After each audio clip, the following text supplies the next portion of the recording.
Welcome to The Better Life with Dr. Mary Ann Pinkston. Join Dr. Pinkston today as she teaches you how an integrative approach to health, combining holistic and contemporary medical information, can lead you to the better life. And now, here's your host, Dr. Mary Ann Pinkston. Hello, everybody. Welcome to The Better Life with Dr. Pinkston. I am Dr. Mary Ann Pinkston and going to bring you some great information today. And we're going to go off of a subject that is near and dear to my heart. As most of you know, I lost a tremendous amount of weight, and I'm about 7 or 8 years out from doing that now. And I had 13 years of being obese, and it took me a very long time to understand why I was obese and why I couldn't lose weight. And I had to get support, and I had to get help. So I'm going to bring you Sandi Forsythe Townsend today, who was absolutely my inspiration and worked with me in order to get rid of an eating disorder and binge eating and stress eating and all that. So I'm going to share that with you guys today. Sandi and I've known her for such a long time. She is a licensed marriage and family therapist, eating disorder specialist, and certified health and nutrition life coach. And so she's going to give us some insights about eating disorders, because right, Sandi? An eating disorder is something that people imagine is anorexia or believe. First of all, hello and welcome. How are you? Good. How are you? Good. I'm so glad to have you on. But I think most people, when they think of an eating disorder, are, anorexia, bulimia, things that are a little more drastic maybe, and don't realize just stress eating and don't understand what binge eating is. So jump in, my friend. Tell me about you and what you do. Yeah. Well, first I'll start with the fact that actually binge eating disorder is way more common than anorexia and bulimia, and those two combined. Yes. And however, a lot of people do not seek help for binge eating, over half.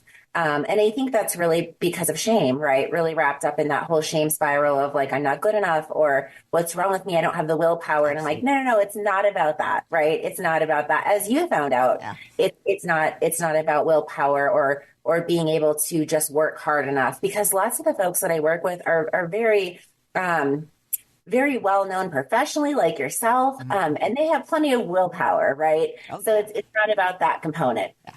So I have been working in this field for over 10 years, working with eating disorders, working with nutritional coaching, and really diving into the mental struggles right behind food addiction. Yes. And what we know is food is highly addictive. Actually, sugar is more addictive than cocaine. Yes. And so what we're finding is that when these addictions take hold, people need support in overcoming them. And it doesn't help that our culture is very diet centered, right?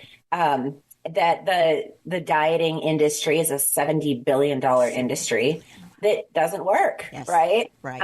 So we see this cycle with patients. We see this cycle of, okay, something's wrong with my body. I'm living in a body that's quote unquote too big for society, and I need to lose weight. So they grasp for straws, right? They go on some sort of a diet that's highly restrictive. Right.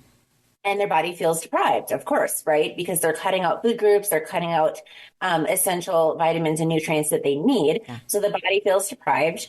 And then that leads to intense food cravings, right? Intense food cravings, oh my gosh, urges to eat, and they break the diet, right? They end up eating and generally overeating because they've come out of a period of deprivation, and then they feel out of control and the cycle starts all over again, Absolutely. Right? Absolutely. And then they get into a further shame spiral too of what's wrong with me? Why do these diets work for other people and not for me? I see all the success stories, but I'm not one of them, right? Absolutely.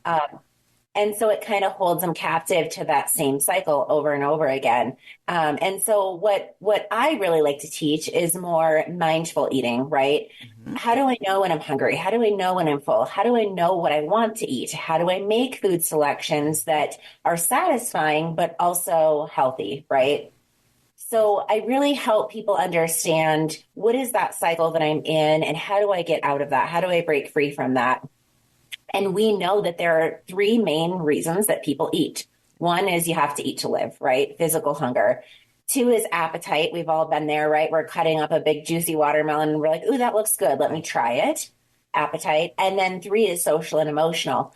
And a lot of times people get stuck in that social and emotional one, right? Absolutely. And they forget about the others. and they're using food as a way to cope. Right. The other interesting thing we know about binge eaters is that most of them have some sort of trauma, whether that be relationship trauma, childhood trauma, sexual trauma. There's a lot of trauma that lives under that, right? And that food is that feel good in the moment kind of tool. Absolutely. So I always tell my patients, it's not a shameful thing. You were putting in a tool that was helping. At some point, it was helping you feel better. Now it's not working for you anymore, or it's causing health issues now. And so now we're going to retrain the brain, and we're going to try to kind of put instinct over the binge. And it, with the right help, most people are very successful. Absolutely. But it's not about going on a diet. Right. It is about changing a mindset and a lifestyle. When I mentioned I spent 13 years obese, I was in that cycle. That's what happened for 13 years is I would cut everything, lower my calories, change up my food, go on some master, fad diet, something that, or, pill or something like that. And it would ultimately fail. And I do that with my hands with quotes, fail at it because, you are trying to swing in a direction that is extreme. For me, I think food was an addiction because of a childhood trauma, and it was an addiction. And is it true that food and sweets and things like that raise your dopamine? And dopamine is kind of the happy hormone, so you feel that dopamine rush when you partake in it. Some people do that with alcohol; they self-medicate, right? Right. And some people do it with alcohol. Some people do it with shopping or gambling. Some people do it with porn, even. I mean, there's so many different areas where that occurs. But food, sweets, salty, crunchy things, all those things satisfy that. Is that correct? Absolutely. You're exactly right. It's interesting that you say that because I always tell patients, unless you fix the root of the problem, I have seen patients that, have an alcohol addiction and then flip-flop to a food addiction, and then flip-flop to a shopping addiction, and then flip-flop, right? Because if you don't treat what's under the tip of that iceberg, which is trauma, depression, low self-esteem, whatever it is, if you don't treat that part, you don't actually treat the addiction. And so you're just looking for that dopamine hit somewhere else, right? Exactly. It happens a lot when people go through bariatric surgery. They'll go from food into alcohol, and it's a lot of quick calories too, and end up not being able to lose weight after that. So there's a lot of places where that occurs. And so how do you get started with, maybe we should talk about, first of all, seeking help. I mean, how do you overcome, first of all, I guess maybe how do you identify that that's what's happening to you? And then how do you overcome that shame of needing to ask for help? Because that was tough for me to admit that I had a problem like that. I'm a doctor. I sit in front of people and I tell people how to lose weight and stay healthy, yet I'm 300 pounds and that just doesn't, didn't go together. It didn't complement each other. So how do people begin to identify what they have and then ask for help? Yeah.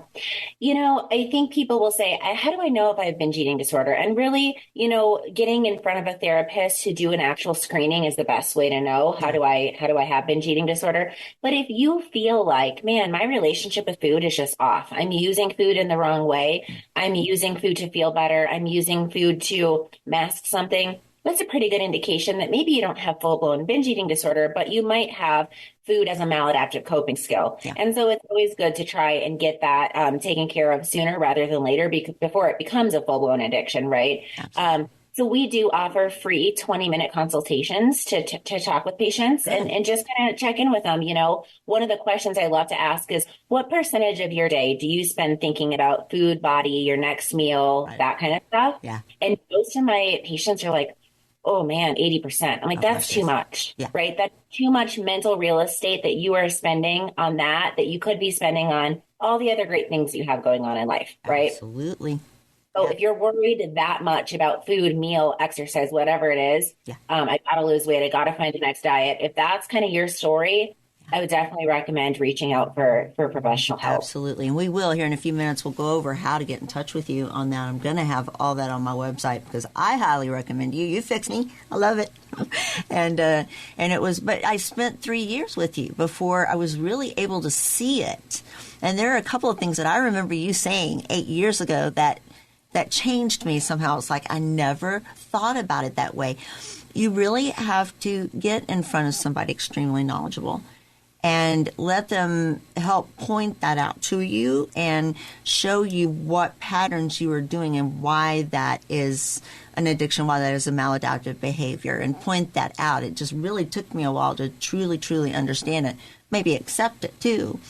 And so, well, once people, if they scream, well, let me ask you this, and I'll back up again about binge eating. What is the medical definition of binge eating? Yeah. So according to the DSM, it is eating, much more rapidly, eating a high amount of calories in a short amount of time, feeling like you have to keep that secret. And then following up with that is the shame and the guilt that follows it, right? And this shame and guilt, this part of it is, I think, what holds people captive to binge eating, because they're going, oh, I did it again. Oh, I'm a failure. Why did I do that? Right. Yes. And I always tell people, you don't hate yourself into a version you love. And that's what happens with that cycle, right? Say that again. You don't hate yourself into a version that you love. That's huge. If I am living in a bigger body and I am struggling with my relationship with food, and I'm trying to hate myself so much that I finally do good on that diet, or I'm like, you're not going to do that, That's right? not going to happen. You have to first love yourself enough to say, I deserve to live in a healthy body. I deserve to eat foods that fuel me. I deserve to feel good in my body. Absolutely. We don't hate ourselves into a version that we can love. That is fantastic. So what about the whole instant gratification of it, though, because most people, and I did too, thought, I can get this done. I can lose this enormous amount of weight before this person's wedding, before my reunion. I'll spend a couple of months. It'll all come off, and then I can go back to living, right? Right. That's kind of an instant gratification type of thought. And that is another place where people fail and feel shame as well. Is that part of the cycle? Absolutely. Wow. Yeah. And I think that's what diet culture sells, right? It's like, exactly. Oh, do this 7-day water fast and you're going to drop 20 pounds. And it's like, yeah, you might, right? But it's not true. Right. It's not lasting. Right. And I always come from a place of, you want a plan that's sustainable and maintainable, not a plan that's a quick fix, right? Because you didn't get there overnight, so you're not going to undo it overnight. Right. So I work with a lot of patients that are either pre-gastric bypass surgery or post-surgery. Yes. And the one thing that we talk about is setting those like non-scale victories of, how will you know, like, yeah, I've really come a long way, right? And I love it when patients are like, I want to sit on an airplane without a seatbelt extender. I want to, be able to tie my shoes, or tie my shoes. Tie my own shoes. I couldn't cross my legs. Yeah. Those are the small victories, really. They are. Yeah. And so that's what I tell people to focus on, is those versus just watching the scale. I really hate the scale. The scale only tells us our gravitational pull to the earth, right? And that doesn't change who we are. So I always tell people, let's pick some other goals too, because at the end of the day, that's just showing us a little tiny piece, right? And I get it from a doctor's standpoint. We're monitoring that and wanting to make sure it's not happening too rapidly and stuff like that. But from a, psychology standpoint, I'm more about, how are you feeling, right? How are you feeling about your body, and how are you feeling about showing up for yourself and about, being there for you. And that's something that I'm sure you saw change too in your journey, is like the confidence that you gain in who you are as an individual. Oh, yeah. Oh, what a journey. And it's been now an 8-year journey. And that's what people need to understand. It never stops. I am at 8 years out, and I have new goals now. I have new things I want to accomplish, and I still fight it from time to time. But I have all the tools I needed to get past it, so I don't fall victim to it again. It's like, compare it to like alcoholism or drug addiction or whatnot, where, these relapse episodes, your brain goes backwards sometimes, and it's okay. You're not a failure for doing that. You just need to know how to face it. And one of the things that I did was, I didn't want anybody to see me eat. I was biggest large lady, and so I didn't want people to see me eat, so I would keep snacks in a plastic bin, either kind of beside or under my bed or at the back of the pantry where nobody would find them, or in the laundry room even. And at night when everybody would go to bed, that's when I would hit it, and I could get 2,000 calories before 1 in the morning, easy. It was just it was insanity. Those are little habits and things that you may not think about that you're doing that relates to binge eating disorder. One thing that stood out in my mind, we're about to come up on our break here, but one thing that stood out in my mind that you said to me long ago, because I was one of those that thought, in 6 months I'm going to get all this weight. I'm 300 pounds, right? Got 180 pounds to lose, give or take. And I'm thinking, 6 months at this, 9 months, I'll get this taken care of. And you're like, Marianne, it may take you 2 years to do this. but 2 years is going to pass anyway. You might as well just slow down and take your time and undo this disease that you have. And just, because time is going to pass anyway. That I still remember as vividly as yesterday. And that locked in. That was one of those moments where I was like, aha moment, right? Light bulb moment. Yeah. And, got away from some of that instant gratification stuff and said, you know what? It's not only going to take 2 years to do this. It's going to take 8 years, 10 years, 20 years. It's always something that you're dealing with. But the confidence that comes out of that is not about being thin. It has nothing to do with being thin. It has everything to do with knowing that I've overcome such a horrendous disease, because ultimately it leads to obesity and it kills. Heart disease, sleep apnea, all these things, cancers and feeds all that all below. So, I don't want to take up your time. Please tell us how we can find you. Yeah, you can visit our website, and on our website, you can request a free 20-minute consultation. Even if you're just like, I don't know what my relationship with food is, I would love to just chat with you about what that might look like. And so you can reach us at healingjourneycounselingllc.com, or we do have an 888 number, and that one is 888-959-6114. So you can reach us either of those two ways. We also have a Facebook page and an Instagram page, which I'm sure you'll put on your information. And we would be happy to connect with you. I absolutely love working with men and women who have this desire to change, because I think once you desire that, the sky's the limit if you can find the right person to work with, right? Absolutely. So you're right. I'll have all this on the website. You can go to drpbetterlife.com. Not only can you look at some other shows and other topics I've got, including weight loss, but you can also catch this and get all of Sandi's information. And so we're going to take a quick break and be back on the other side and talk a little bit more about binge eating disorder. Depression, anxiety, low energy, weakness, these are just some symptoms of low B12 levels. And the absorbable B12 folate supplement that's helping people declare victory over depression symptoms is De Novo Plus B12 by Magna Pharmaceuticals. Patients with symptoms of depression often exhibit low levels of folate and vitamin B12. The human body needs sufficient folate intake to produce the essential neurotransmitters serotonin, dopamine, and norepinephrine. These neurotransmitters alleviate feelings of sadness, anxiety, and gloom. What makes De Novo Plus B12 so successful? De Novo Plus B12 contains readily absorbable folate and B12. That means it's more successful at correcting the root cause of your deficiency, not just the symptoms. Whether you are suffering with low energy, depression, fatigue, or anxiety, you owe it to yourself to learn more at magnaweb.com. That's magnaweb.com. Please let us know at checkout that you heard about De Novo Plus B12 on The Better Life with Dr. Pinkston.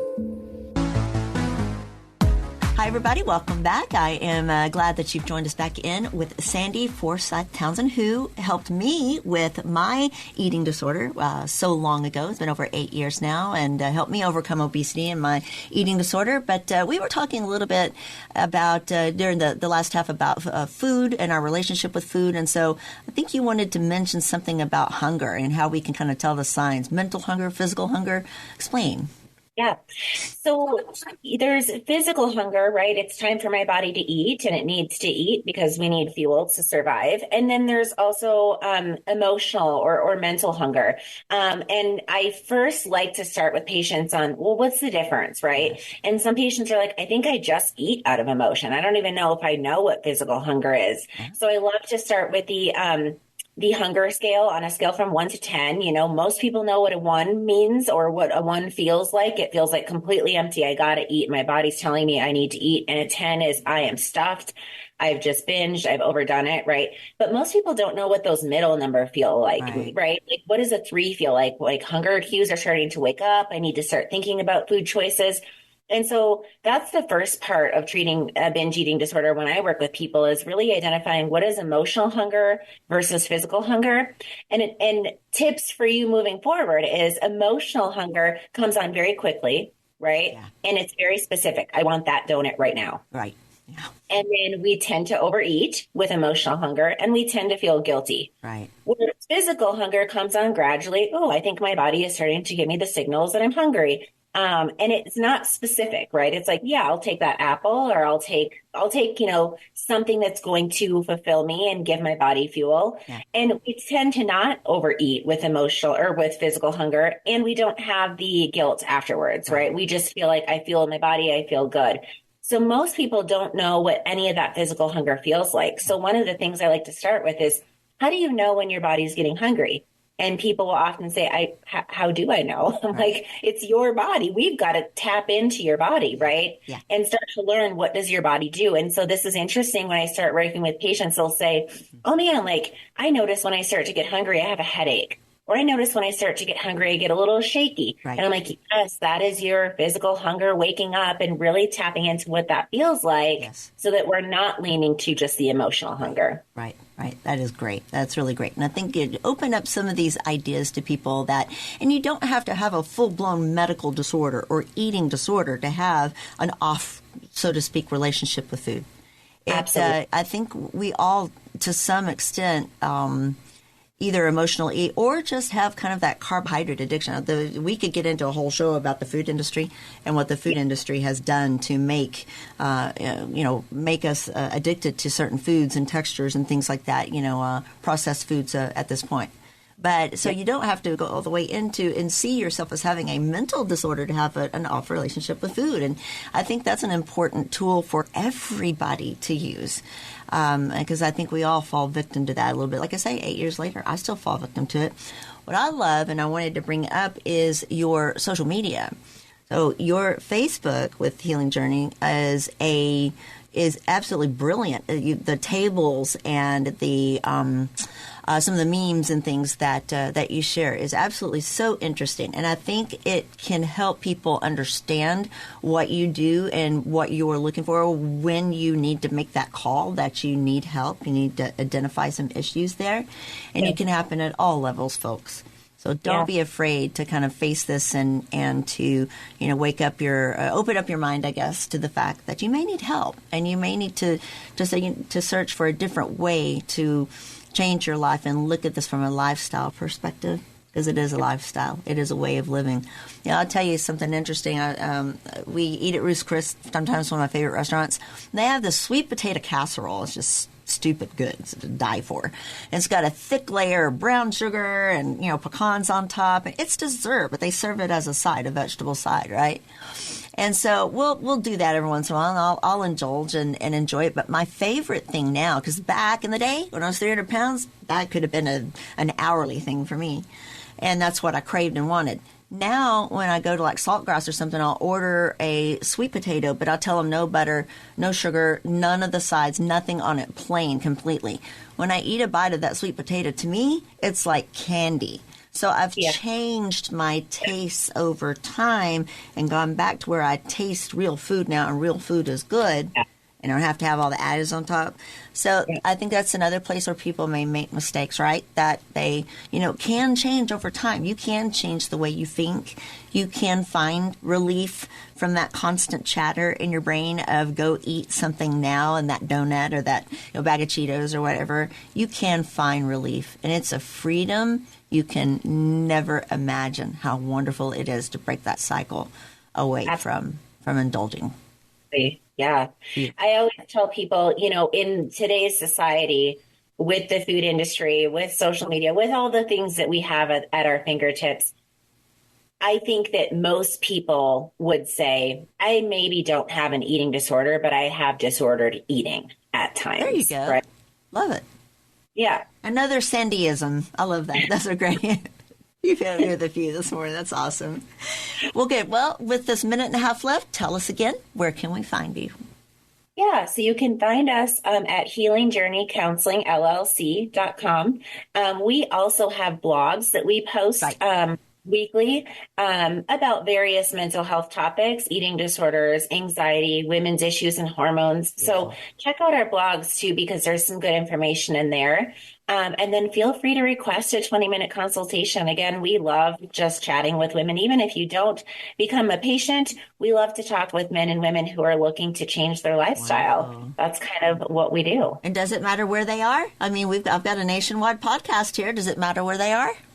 It doesn't matter where you are if you are seeking the nutrition coaching component. Yeah. Obviously, if you're seeking the counseling component, then you need to find a counselor who's licensed in the state that you're living in. Yes. I myself am licensed in Colorado and South Dakota, and we have other therapists in our practice with different licensing. Excellent. So, yeah, if we deem necessary that you work with a therapist, we'll help you find one. That's great. Thank you. That's wonderful. Well, you can go to drpbetterlife.com and find all the information on Sandi and her counseling and business there and coaching, and all the links to social media and whatnot. You can also find some of my previous shows, my blog, and things like that. So drpbetterlife.com. Sandi, it's always an honor. I love you. Thank you for everything you've done for me. You changed my life. You did. I love hearing that. Thank you for having me, and I'm so happy that you're doing so well. Thank you. Thank you. It's been a journey, let me tell you. Awesome, guys. Everybody have a fantastic week. Thank you again. You've been enjoying The Better Life with Dr. Mary Ann Pinkston. For more information, go to drpthebetterlife.com. That's drpthebetterlife.com. And listen next week for The Better Life with Dr. Pinkston.